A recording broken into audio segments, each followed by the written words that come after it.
안녕하십니까. 오늘은 미국 연방공개시장위원회 FOMC에서 기준금리를 B컷 0.5% 인하했습니다. 그래서 기준금리 상단이 5%가 됐다는 겁니다.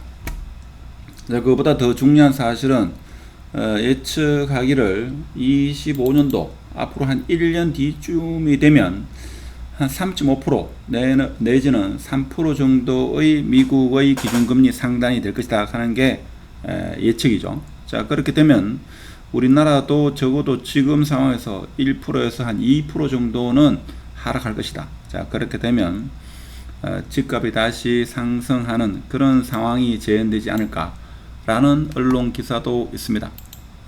이런 기사도 있죠. 자, B컷 수도권 집값 재점화, 금리보다는 규제가 변수다, 이런 이야기 합니다. 자, 그렇지만 서울, 경기도 같은 경우에는 대출 규제가 심각하기 때문에 아무래도 금융권에서 대출을 해주지 않으면 상승 속도는 지금과 같이 가파르지는 않을 것이다.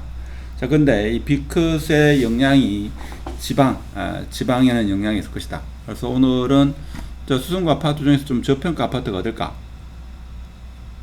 자, 저는 생각하기에 수성구 내에서 저평가라고 하면 최근에 만촌 자이른에 12억 5천을 찍었죠. 그래서 시장의 관심이 곧 돈이다. 자, 이런 측면에서 과거에 만촌 자이른에 의자로 모형을 부쉈던, 자, 그것이 어떻게 보면 많은 사람들의 이미지화되어 있고, 그래서 모르는 사람이 없다.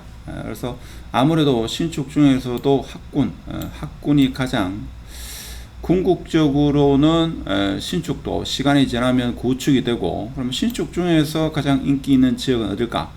제가 볼 때는 초등학교, 초중고가 다 해결되는 그런 지역의 신축이 제가 볼 때는 더 경쟁력이 있다. 이런 말씀을 드리고 싶습니다. 자, 그렇다 보니까 어떻게든 간에 만촌 3동 구석에 있다, 구석탱이다, 이런 이야기도 많이 합니다만은, 자, 그러한 이유로 더 많은 관심을 받게 되고, 그렇지만 일단은 수성구 내에 학군이 초등학교, 중학교, 고등학교가 다 해결된다. 물론 일부 그렇게 뛰어난 고등학교는 아닙니다만은 대체적으로 우수한 초중고가 분포되어 있다. 그래서 만촌 3동에 자이른에 그리고 삼정 같은 경우에는 계속적으로 가격이 상승할 거고, 특히 오늘 B컷의 영향으로 가장 수혜를 볼 그런 신축이 아닐까, 그런 생각이 듭니다. 자, 그렇지만 사실은 특정 아파트가 좋고 특정 아파트가 더 좋다, 이런 이야기는 사실 큰 의미가 없죠. 오르면 다 같이 오르고 내리면 다 같이 내리는 그런 시장이 될 겁니다. 아무리 양극화 이야기하지만 궁극적으로는 키 맞추기가 일어나기 때문에 대형 단지 그리고 소형 단지, 자, A급만 계속 올라갈 수 없다 하는 겁니다. 그래서 B급, C급도 같이 움직여 줘야지만 A급이 계속적으로 가격이 상승할 수 있다. 자, 그러면 오늘 B컷이 이루어져 가지고 지금 미국의 기준금리 상단이 5.0%입니다. 그래서 사실 파월도 어리둥절하죠. 본인 입으로 B컷을 단행했지만 앞으로 어떻게 해야 될지 본인도 잘 모른다. 그래서 시장만이 알고 있는데, 시장 상황에 따라 가지고 B컷을 계속적으로 할 수도 있고, 올해 연말이 되면 4%가 될 거다, 이런 이야기 합니다. 그러면 2000년 이후에 한 4번 정도의 금리 인하가 있었다 이거죠. 그래서 이 금리 인하와 더불어 과거 3번은 자산 가격이 상승하는 그런 시기를 맞이했습니다. 그래서 과거의 학습 형태로 봐서는 향후 자산 시장이 가격이 오를 것이다. 자, 그렇게 예측할 수는 있습니다만은 일반적으로는 그렇죠. 자, 일반적으로는 그렇고, 자, 패드 와치는 지금 내년 25년 9월 17일 미국의 기준금리를 몇 %로 예상하는가 하면 지금 최상단을 3.0% 정도 이렇게 지금 예측을 하고 있다 이거죠. 자, 그러면 지금과 대비해 가지고는 몇 %냐? 지금이 어제 5.5에서 지금 내년 25년 9월 17일이니까 3.0이니까 한 2.5%. 자, 2.5%가 하락한다. 자, 그러면 우리나라 기준금리도 최소한 1%에서 한 2% 정도는 하락할 거다.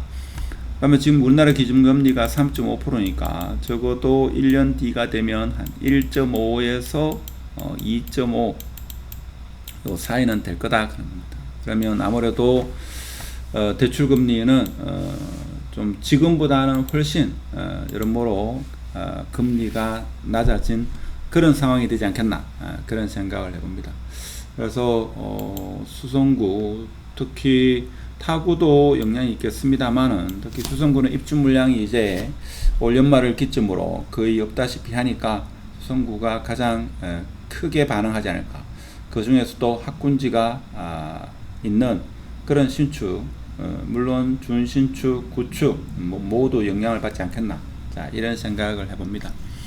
하여튼 오늘 많은 분들의 예상을 깨고 뭐 0.25 정도 기준금리를 인하하지 않을까 이런 예측을 했습니다만은 0.5% 상당히 큰 기준금리를 하락했고 올해 연말까지는 한 1.25% 정도 하락할 거고 내년 1년까지는 한 2%에서 2.5% 정도 지금보다 기준금리를 더 하락한다. 즉 5.5%에서 하락하면 3%나 아니면 뭐 3.25 정도까지 하락할 가능성이 크다 하는 겁니다. 자, 그렇게 되면 과거의 3번의 금리 인하에서 보시다시피 자산 가격은 상승하는 그런 시기를 맞이했습니다. 물론 경기가 상당히 어려운 측면은 있습니다만은 그로 인해 가지고 자산 가격이 어떻게 형성이 될지는 지켜봐야 되겠죠. 저는 올 초부터 올 가을에 붉은 단풍이 될 거다 뭐 그런 이야기를 했습니다. 우리 카페에 들어오시면죠, 왜 예상 밖의 빅컷을 했느냐, 자, 이 이유를 상세하게 작성해 뒀으니까 같이 한번 읽어보면서 정보를 공유했으면 좋겠습니다. 마치도록 하겠습니다. 감사합니다.